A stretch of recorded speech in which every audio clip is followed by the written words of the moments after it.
پڑھتا تھا، میں بے خبر تھا کہ والدین کا حق کیا ہوتا ہے، والدین کا مقام کیا ہوتا ہے۔ ان اساتذہ کرام نے مجھ سے کہا پڑھ قرآن کی آیت وَإِن جَاهَدَاكَ عَلَىٰ أَن تُشْرِكَ بِي مَا لَيْسَ لَكَ بِهِ عِلْمٌ فَلَا تُطِعْهُمَا وَصَاحِبْهُمَا فِي الدُّنْيَا مَعْرُوفًا۔ والدین کا مقام اور ان کی افضلیت اور ان کی برتری اور ان کا شرف اور ان کی بزرگی تجھ پر اتنی ہے کہ اگر وہ تجھے شرک پر بھی مجبور کرے تب بھی تجھے ان کے ساتھ حسن سلوک کرنا ہے۔ پھر رسول کریم صلی اللہ علیہ وسلم کی حدیث سے ان کا مقام روشناس کرایا اور کہا پڑھ نبی اکرم صلی اللہ علیہ وسلم کی حدیث ہما جنت کا ونارو، وہ تیری دوزخ بھی ہیں اور وہ تیری جنت بھی ہیں۔ اگر تو نے والدین کی اطاعت کی اور ان کی فرمانبرداری کی تو جنت میں چلا جائے گا، اگر تو نے ان سے بغاوت کی، ان سے انحراف کی، سرکشی کی تو جہنم میں چلا جائے گا۔ ماں کا حق علیحدہ نبی علیہ السلام سے بتایا الجنت تحت اقدام الامہات، کہ جنت ماؤں کے قدموں کے نیچے ہے۔ اور خود آپ غور کریں، مجھے نہیں معلوم تھا یا آپ کو نہیں معلوم تھا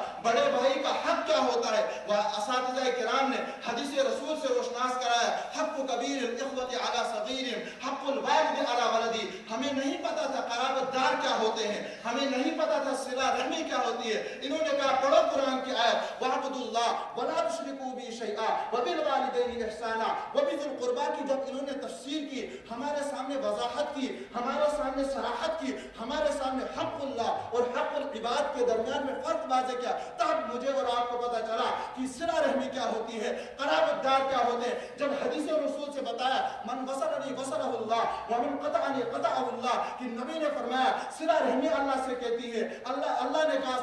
صلہ رحمی اللہ سے کہتے ہیں جو مجھے جوڑے گا تو میں اللہ تعالیٰ فرماتے ہیں کہ جو صلہ رحمی کو جوڑے گا تو میں اس کو جوڑوں گا، اور جو صلہ رحمی کو توڑتا ہے میں اس کو توڑتا ہوں۔ اور معاشی زندگی کے اگر متعلق دیکھیں، میں نہیں جانتا تھا کہ اس کا حکم کیا ہے۔ اساتذہ نے حدیث رسول پیش کی طلب کسب الحلال فریضۃ بعد الفریضہ، حلال کی کمائی کرنا یہ فرائض کے بعد ایک فریضہ ہے۔ میری زندگی میں اگر کسی گوشے میں، اگر کسی کنارے میں کبھی الم یا رنج ہو، کبھی دکھ درد ہو، کبھی میں مغموم تھا، کبھی میں پریشان تھا، ہم اور غم میں مبتلا تھا، اساتذہ نے مجھے روشناس کرایا، کہا نبی کی زندگی پر، قرآن پر لقد کان لکم فی رسول اللہ اسوۃ حسنہ، تمہارے ماڈل، تمہارے مقتدی، تمہارے قائد، تمہارے امام اور پیشوا، قدوہ اور اسوہ، سید المرسلین حضور پر نور، شافع یوم النشور محمد رسول اللہ صلی اللہ علیہ وسلم، ان کی زندگی کو اٹھا کر دیکھ۔ جب میں نے ان کی زندگی کو اٹھا کر دیکھا مجھے طائف کا منظر یاد آیا، مجھے غزوہ خندق یاد آیا، مجھے غزوہ احد یاد آیا۔ ان تمام مناظر کو دیکھ کر میں اس نتیجے پر پہنچا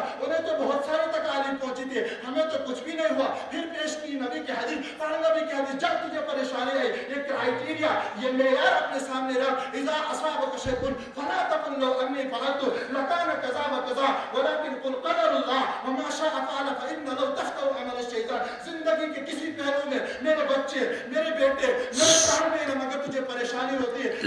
کہ اگر میں ایسا کرتا تو ایسا ہوتا، اگر میں ایسا کرتا تو ایسا ہوتا، لیکن کہ اللہ نے مقدر میں طے کر لیا تھا، جو چاہا وہ ہوا، اس لیے کہ اگر کہنا یہ شیطان کا عمل ہے، مجھے اپنی زندگی کا حق پتا نہیں تھا، مجھے اپنی ذات کا حق پتا نہیں تھا۔ انہوں نے کہا ان لعینک علیک حقا وان لجسدک علیک حقا، مہمان کا حق تک بتا، ان لزوجک علیک حقا، بڑے کا چھوٹے بڑے کا فرق مجھے پتا نہیں تھا۔ انہوں نے نبی سے روشناس کہا لیس منا من لم یرحم صغیرنا ولم یعقل کبیرنا۔ الغرض دنیاوی امور میں انہوں نے